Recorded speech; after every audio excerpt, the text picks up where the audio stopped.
Berusaha untuk menjadi tanah yang baik. Renungan diinspirasi dari bacaan Injil Lukas bab 8 ayat 4 sampai dengan 15. Ketika orang banyak berbondong-bondong datang, yaitu orang-orang yang dari kota ke kota menggabungkan diri pada Yesus, berkatalah ia dalam suatu perumpamaan. Adalah seorang penabur keluar untuk menaburkan benihnya. Pada waktu ia menabur, sebagian benih itu jatuh di pinggir jalan, lalu diinjak orang, dan burung-burung di udara memakannya sampai habis. Sebagian jatuh di tanah yang berbatu-batu, dan setelah tumbuh ia menjadi kering karena tidak mendapat air. Sebagian lagi jatuh di tengah semak duri, dan semak itu tumbuh bersama-sama dan menghimpitnya sampai mati. Dan sebagian jatuh di tanah yang baik, dan setelah tumbuh berbuah 100 kali lipat. Setelah berkata demikian, Yesus berseru, "Siapa mempunyai telinga untuk mendengar, hendaklah ia mendengar."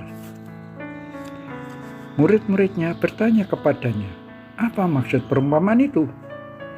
Lalu ia menjawab, "Kepadamu diberi karunia untuk mengetahui rahasia kerajaan Allah, tetapi kepada orang-orang lain hal itu diberitakan dalam perumpamaan, supaya sekalipun memandang mereka tidak melihat, dan sekalipun mendengar mereka tidak mengerti." Inilah arti perumpamaan itu. Benih itu ialah firman Allah. Yang jatuh di pinggir jalan itu ialah orang yang telah mendengarnya. Kemudian datanglah iblis, lalu mengambil firman itu dari dalam hati mereka, supaya mereka jangan percaya dan diselamatkan. Yang jatuh di tanah yang berbatu-batu itu ialah orang yang setelah mendengar firman itu menerimanya dengan gembira. Tetapi mereka itu tidak berakar. Mereka percaya sebentar saja, dan dalam masa percobaan mereka murtad. Yang jatuh dalam semak duri ialah orang yang telah mendengar firman itu, dan dalam pertumbuhan selanjutnya mereka terhimpit oleh kekhawatiran dan kekayaan dan kenikmatan hidup, sehingga mereka tidak menghasilkan buah yang matang. Yang jatuh di tanah yang baik itu ialah orang yang setelah mendengar firman itu menyimpannya dalam hati yang baik dan mengeluarkan buah dalam ketekunan. Seruan Yesus kepada orang banyak pada ayat 8b merupakan sabda peneguhan ketika memberi pengajaran dengan perumpamaan tentang seorang penabur. Perumpamaan ini menjelaskan tentang kerajaan Allah. Kisah seorang penabur adalah Allah dalam diri Yesus menaburkan benih, yaitu sabda Tuhan, sebagai karunia untuk mengetahui rahasia kerajaan Allah.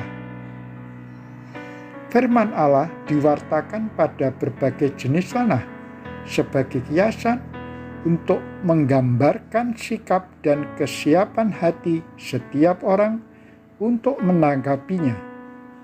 Orang yang telah mendengar, menghayati, dan melakukan firman Allah akan berbuah berlipat, digambarkan sebagai benih yang jatuh di tanah yang baik.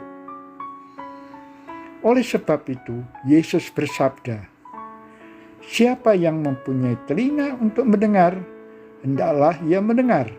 Lukas bab 8 ayat 8b. Artinya, setiap orang seharusnya mendengarkan dan menghidupi firman Allah sebagai sebuah rahasia kerajaan Allah yang dinyatakan Bapakku yang di surga.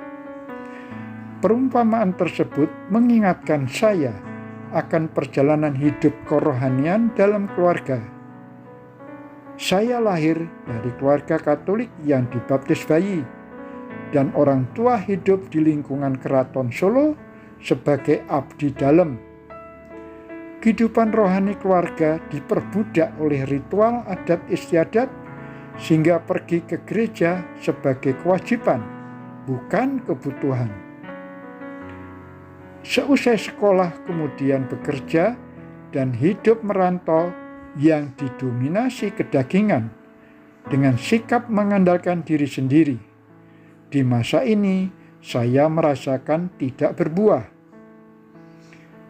Seiring berjalannya waktu, saya berkeluarga, dikaruniai 2 anak. Banyak permasalahan dalam kehidupan berkeluarga yang hanya dapat diatasi dengan mengandalkan Tuhan melalui berdoa.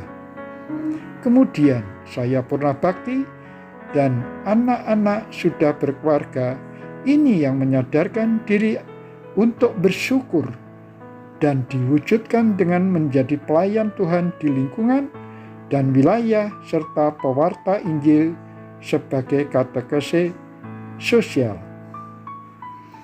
dan terus berusaha menjadi tanah yang baik agar semakin banyak berbuah seturut kehendak firman-Nya. Akulah pokok anggur dan kamulah rantingnya. Barang siapa tinggal di dalam aku dan aku di dalam dia, ia berbuah banyak. Yohanes bab 15 ayat 5a. Doa. Ya Bapa yang Maha Rahim, benih panggilan hidup Kau tanamkan, Kau pelihara, dan Kau tumbuhkan melalui keluarga kami. Semoga kami mampu bersyukur atas karunia yang sudah kami terima dan terus berpusat pada Yesus agar mampu berbuah berlipat bagi sesama. Amin.